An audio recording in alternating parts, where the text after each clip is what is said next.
just to prove to you the excessive doubt that I had, I thought about this every single time that I was asked to go out to eat. And I would be thinking in my head, well, which one does God want me to go to? And which would not get me sick? Where am I supposed to go? I can't choose which place to go to eat because then it's up to me if somebody gets sick. Then it's my fault. I'm geeking right now. Welcome to Please Excuse My OCD. That sounds weird. That feels weird. Welcome. If you're new here, my name is Tyler. If you were here for episode 1, welcome back. I'm blown away. Coming into this, I expected nothing. I was like, who's going to listen to me? I mean, I know a lot about OCD. I've had it my whole life. I feel like I can share a lot about it and help a few people out. And to see people come together, I mean, tuning in to listen is just crazy. So thank you if you are new here. Thank you if you're returning.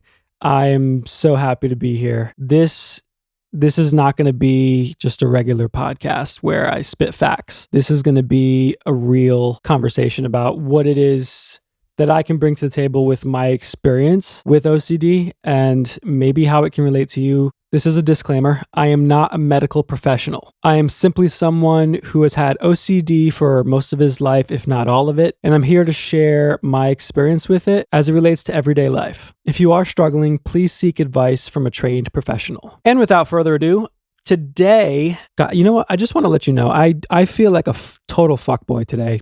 Backwards hat. I'm having a bad hair day, so I was like, I'm gonna put on the cap today, drink my coffee, and I'm just gonna roll with it. I had like a super rough past few weeks. Whenever it's after the holidays, I feel like complete total garbage, but that's fine. And so I figured, you know what? And I very rarely cry. I don't know if it's my medication or what, but lately I've been letting them go. I'm like, you know what? I feel better crying in my sweatshirt with my logo on it than I do with a Tommy Hilfiger shirt on. Whenever you see me in this sweatshirt, it's probably because I've been letting a few tears roll, but we're good.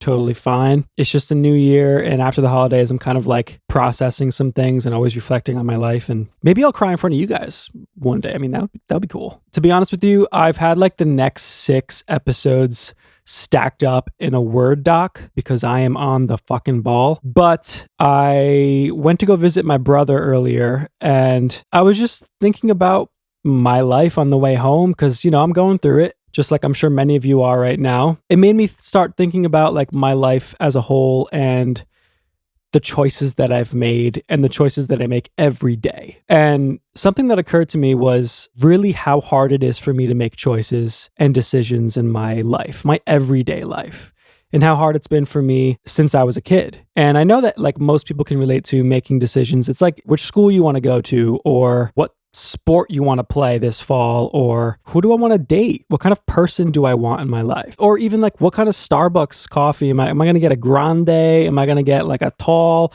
What am I getting today? I feel like from the monumental to the minute of the choices we make, they're all choices, and they can be so infuriatingly, is that even a word? Infuriatingly? I don't know.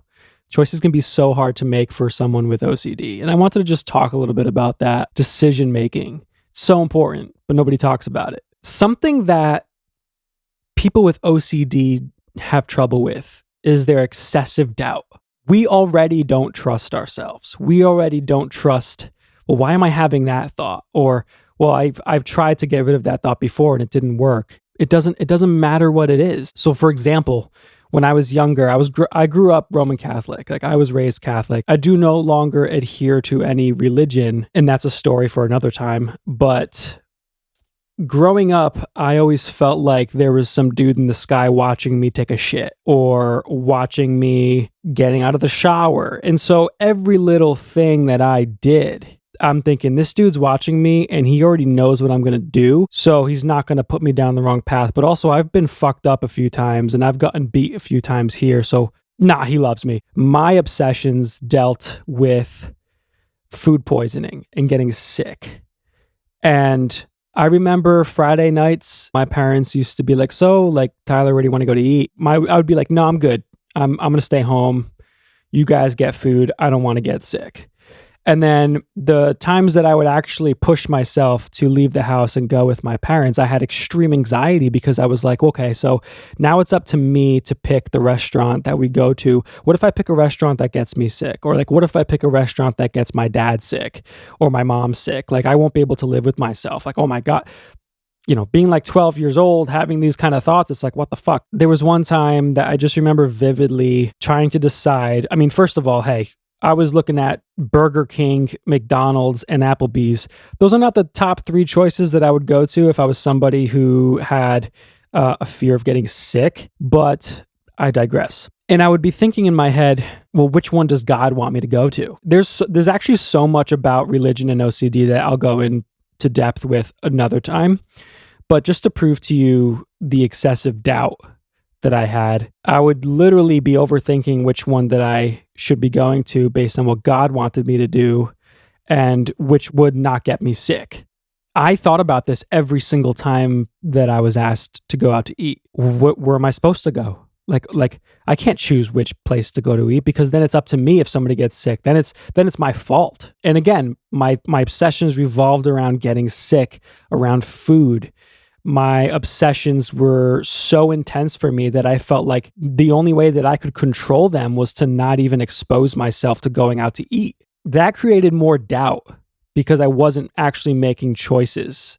I was using my compulsions, which were staying in and being like, you choose. At least if I knew that dad chose, if something happened, it wasn't my fault. I wasn't actually stepping up and making choices to help myself trust myself more. And even now, at 29 years old, I just went through a massive life change, moved back home, trying to figure some shit out. That itself, I was like, okay, do I move back home? Do I move somewhere else? Do I leave the state? What the fuck do I do?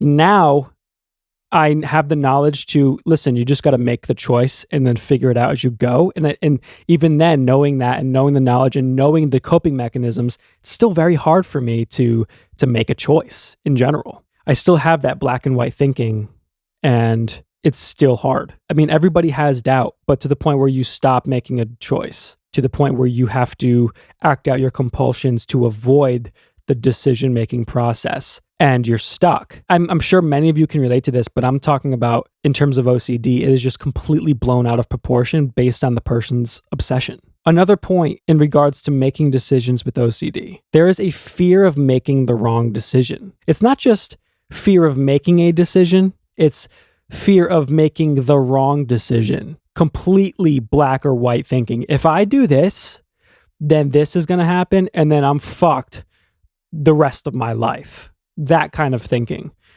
And I dealt with that, most recently moving back home.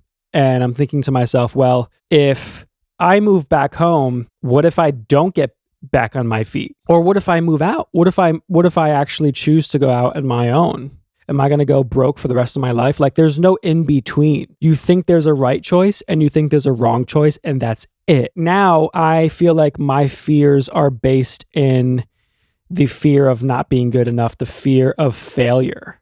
And it's so weird because I feel like I had way less of a fear of failure growing up than I do now. The stuff growing up was more, I still have a germ fear. I still have illness phobias, but now my fears reside in like life and failure. I will tell you stories. You're going to fucking hear my stories. The fear of making the wrong decision is something that I'm aware of. I'm aware that I'm scared of making the wrong decision. I'm aware that I'm having black and white thinking where I'm like, this decision's either going to be the best decision of my life or the worst decision of my life. And every decision feels like that. What do I do? And you think that your whole life is dictated by this one choice.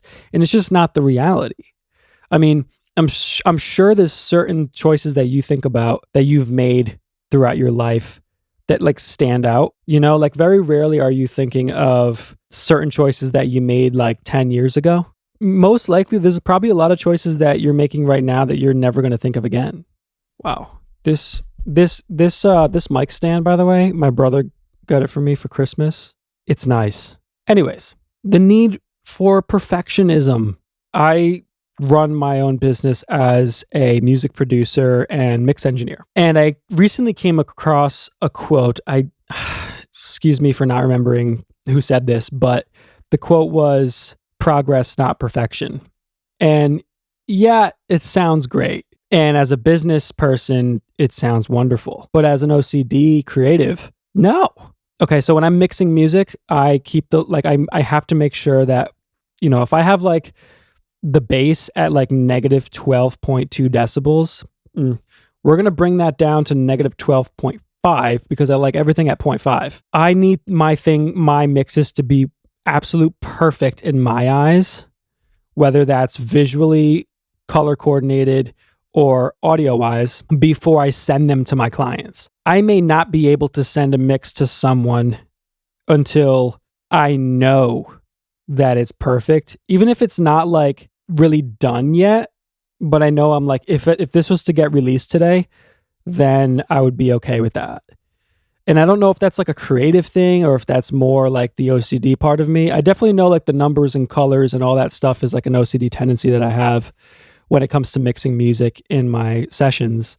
But I feel like the need for perfectionism for me does stop me from making choices. It's like, oh, I won't do that until I get this. Or the kind of thinking where it's like, I won't open up the next session until this session is perfect. And sometimes that stops my workflow. It really like puts me behind. And what I mean by that is session A does not have to be perfect for me to at least start session B.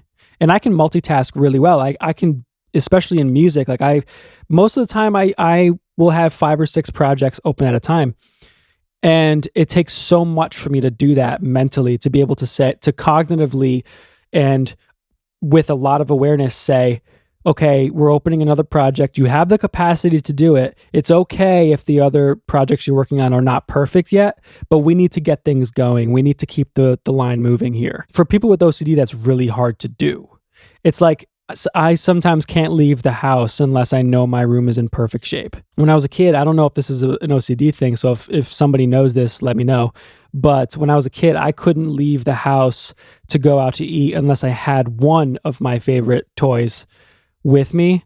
If I had 2 favorite toys, I was a mess. I was like, I can't not 2. Now I have 2 favorites. It was weird. I don't know what that is, but if my favorite thing was like a Woody from Toy Story doll, and then the new Game Boy, I had a really hard time leaving the house unless I could really figure out which one I loved more.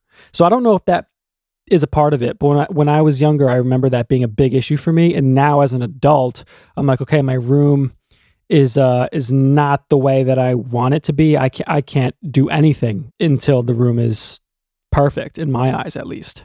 And that's basically what I'm saying, because that runs over into my work as a music producer, to not move forward unless everything else is perfect. And that's just not the way life works. Although this is not lined up or where I want it to be, I can still do this.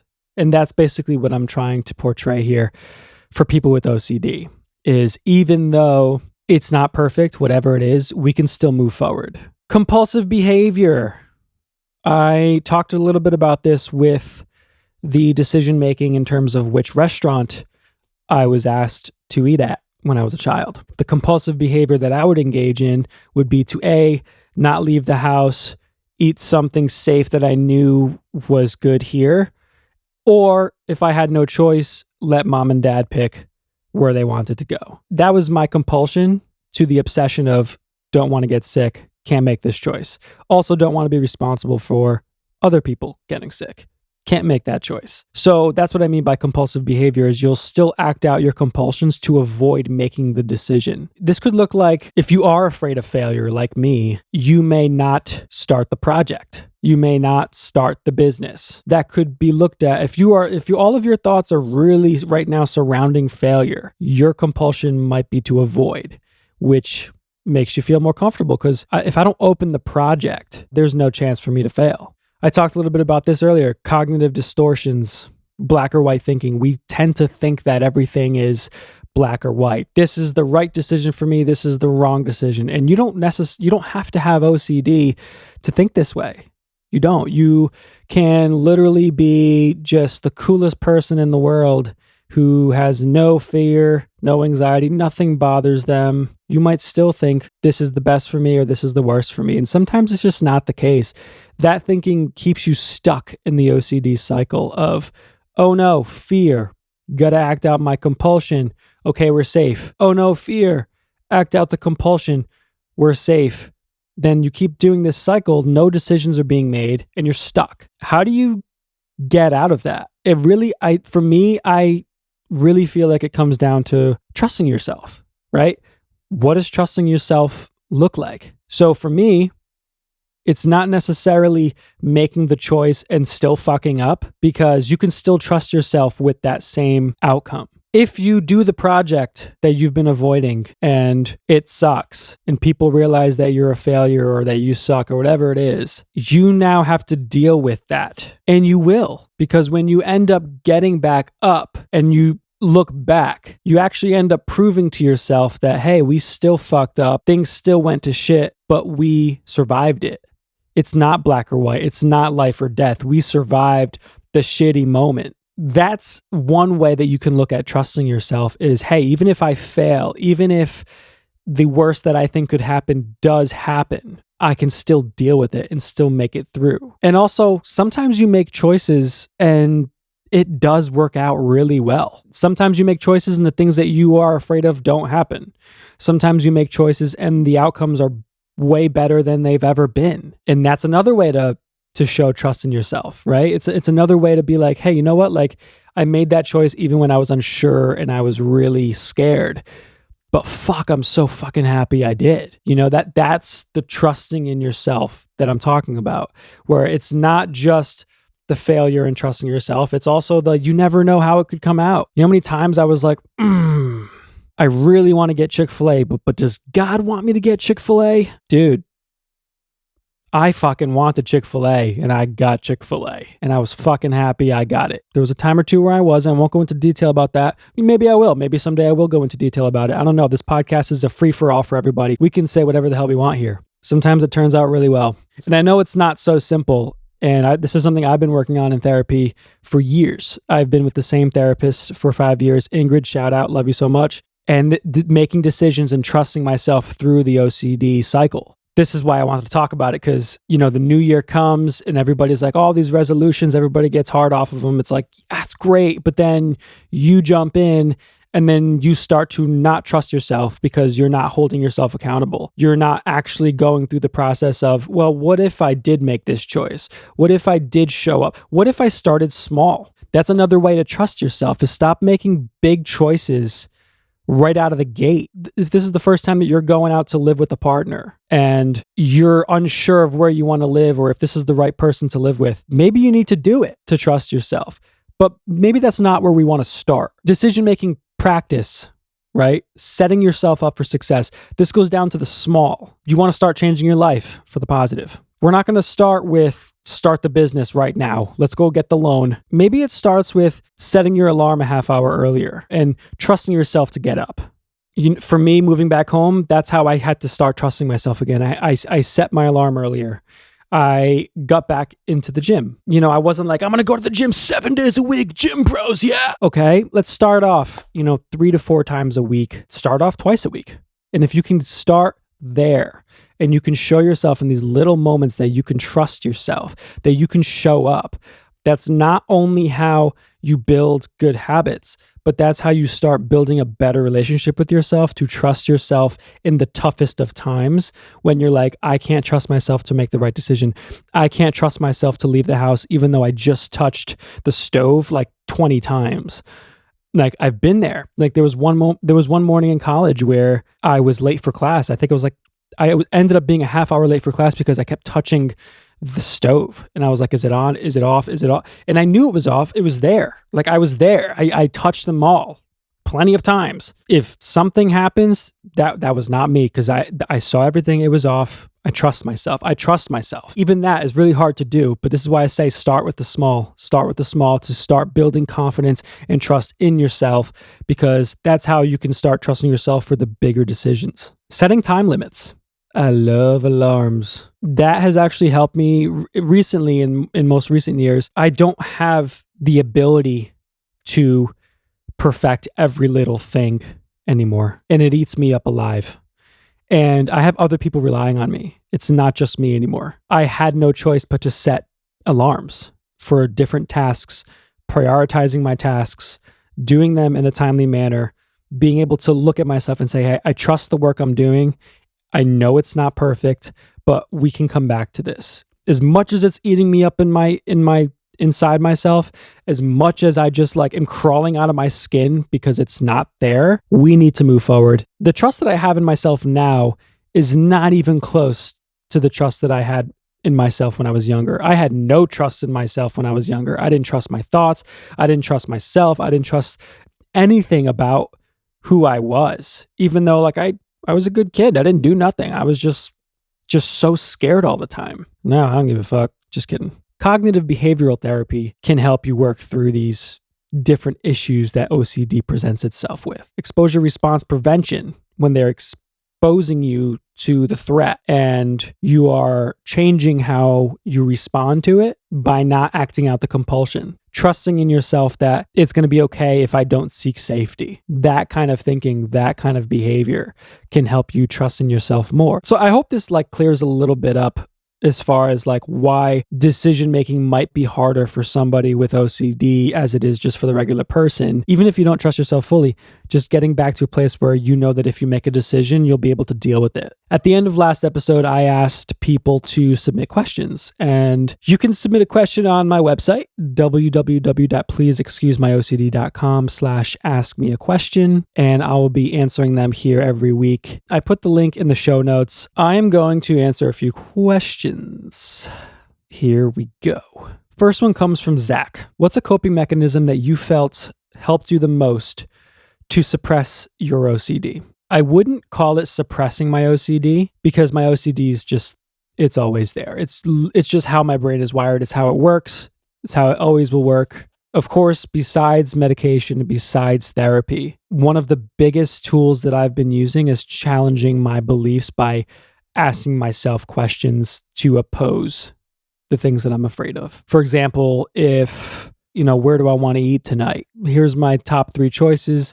Which one's the least to make me sick? And then I get frozen and I'm like, okay, I can't make a choice. It's walking myself through the process. Okay, if this happens, we will be able to deal with it like this. It's not the end of the world. It feels like the end of the world, but you know what it's like to be sick.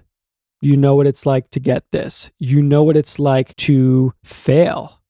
You know what it's like to meet the things that you're afraid of. And as scary as they are, you've gotten through them. Playing that game with myself and really talking myself through it, almost like a pep talk. That's been one thing that I can honestly say across the board through all of my sessions since being with my most recent therapist has helped me. Another tool I think that has helped me with my OCD is distance. And what I mean by distance is there are certain things, right, where, like I told you the story of when I was late for class and I kept touching the stove. It would eat me up inside to leave the house. Like physically, I felt like the inside of myself was crawling out of, I was like, "Wah!" It's funny, like once I reached a mile down the road to school, like the thought just went away. At that point, I was far enough away from home where I was like, you're not going to turn around now, so we're good. Let's just keep going. On to the next thing that we're obsessed with. I knew that once I got in the car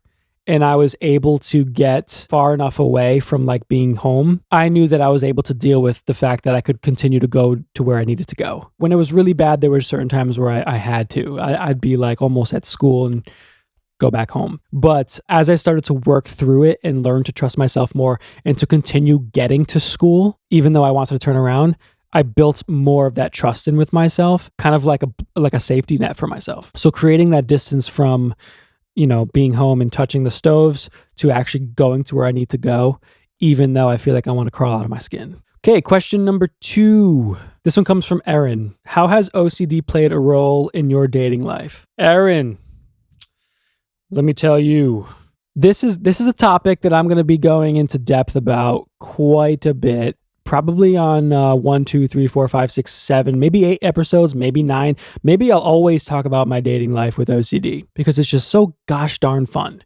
It has played a significant role in my dating life because very rarely in the beginning am I vulnerable enough to open up about it with someone, let her see that side of me. If I know something's going to trigger me, we don't go there.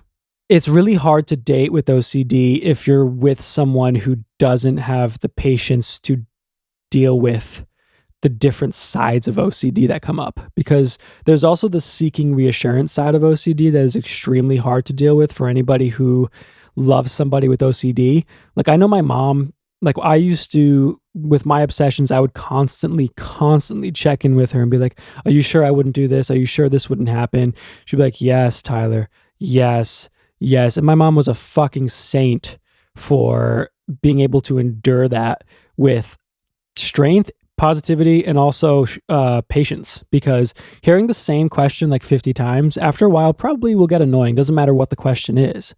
So if your, fear revolves around, let's say, cooking chicken in general just irks me, and you see your partner cooking chicken, you might be over her shoulder or his shoulder being like, hey, did you wash did you use gloves to touch the chicken? Are you using different utensils as you flip the chicken? You're not using this, there's a lot of checking. There's a lot of reassurance. There's, cutting every single aspect of the chicken when it's done. And if your partner's there and they're looking at you is this done? Like, they might feel a little bit self-conscious, but that's what I mean is, when you're dating and you end up coming to a point where you're being vulnerable and you're letting your partner see these sides of yourself, just really be aware of how your partner's reacting, because you can get a really good glimpse on if they, 1, want to understand more, 2, want to understand how your brain works, 3, wants to understand how to help you, and 4, how patient they are. Because it's not enough to just reassure someone. It's not enough to want to learn, but it's also having the patience to be like, okay, they're having a spell. Okay, what do I need to do now? Right? That's super important. I wouldn't say that I get vulnerable enough right off the bat where I just let anybody see that side of me. I think dating with OCD is definitely hard. However, I've managed to do it because I am a very open person, but I am very selective with how far I get with someone to become that open. If I can tell that they're not a patient person, if I can tell that they don't really have the deepness to understand really what goes on behind OCD, then I have a pretty good gauge on whether or not it's worth continuing, whether or not it's something that I want to go into detail with or be vulnerable with. But it's present in everything. I'm going to have to make another episode to talk about relationships and OCD and stuff because it's so in depth. But to answer your question, yes, it's fucking there. This one is from Paige W. And she says, how have you found ways to cope with OCD? She has another part of the question, which I'll answer in a sec. But how have I found ways to cope with OCD? I recommend if you feel that you're struggling, get a therapist. Talk to your doctor. Ways that I cope have been medication, therapy, mindfulness. I practice the Buddha, right? I practice meditation quite often. That helps with the intrusive thought aspect of just being able to monitor your thoughts without getting involved with them, right? Being able to look at your thoughts from an outside perspective, not identifying with them. So mindfulness, therapy, medication, and exercise, those 4, all 4 components are part of my weekly routine, if not my daily routine. And those have been acquired through years and years of not only going to therapy, but having no choice but to practice it, because there were times where it was so bad, I just couldn't leave the house, right? So I didn't want to live like that. I was scared to live like that. I became afraid of fear itself. You don't want to be afraid of fear. But the other side of the question was, what was it like to be able to relate to someone else with OCD for the first time? I don't remember really knowing anybody who had OCD growing up besides my mom. And it didn't really click that my mom had OCD until I was diagnosed with it, because mom was just mom to me. She was always cleaning and super neat, which, like I've said before, it's not just an indicator of OCD. There needs to be more than just that, I think, for it to be full-blown OCD. Once it clicked in my mind, I was like, oh, okay, so my mom definitely deals with OCD tendencies. That explains a lot. But once I actually became public with my OCD experience, a lot of people came out of the woodwork to tell me about theirs. And I had done a whole documentary with my friend Mitch. Once I put that out, I mean, there were thousands of people just reaching out about their OCD and how much the video helped them. And that kind of ignited a deep connection with people who have OCD, because I just feel like there's such a big community out there of people who need help. They don't understand their OCD. They don't understand where to start. That's a big reason why I feel like it's so important to talk about it, because the more that people talk about it, the more that people can relate to it, less they feel alone. And so I encourage anybody, if they're struggling, to, one, of course, talk to a therapist or a doctor, a trained professional of some sort, but also to keep the conversation going. I mean, I'm here encouraging you to get involved, to comment here in the show notes, ask questions. I mean, you can submit a question on my website. Oh, my daughter Banja, my little girl. Come on, Banja, come on. I want to see if she comes on the camera. I told you guys that Banja was going to be popping in and out. Hi. Guys, my Banja. She has helped me through an incredible amount of fear. Animals are a huge part, I believe, in healing. So thank you for hanging out with me today. I appreciate every single person who shows up, has a listen. If you like what you're hearing here, maybe give me a follow, give a nice 5-star rating. We love the number 5. I told you guys that. And share this podcast with a friend. If you think somebody could benefit from this podcast, please share it. You can visit my website, www.pleaseexcusemyocd.com, to submit a question, sign up for the newsletter that we're going to be rolling out later on this year, and the merch. I will see you next week.